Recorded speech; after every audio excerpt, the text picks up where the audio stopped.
Well, I know John just said snow in the forecast for today, but here's a redeeming thought. We are now just 45 days away from opening day, and today, pitchers and catchers are required to report to spring training in Arizona, and they take the field under some new direction. Local 12's Schaible is outside Great American Ballpark this morning to tell us more on what we can expect this season. Good morning, Perry.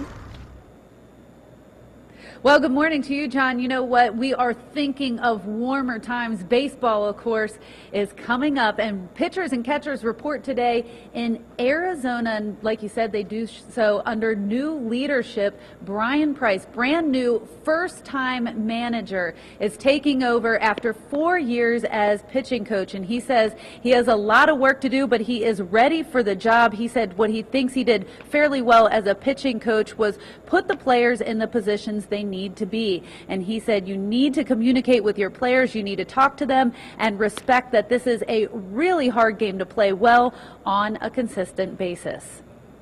So you can't just be that guy that's always there for them when they're going well and not when they're struggling. You know, those are probably some of the most important times to communicate or when things aren't going well.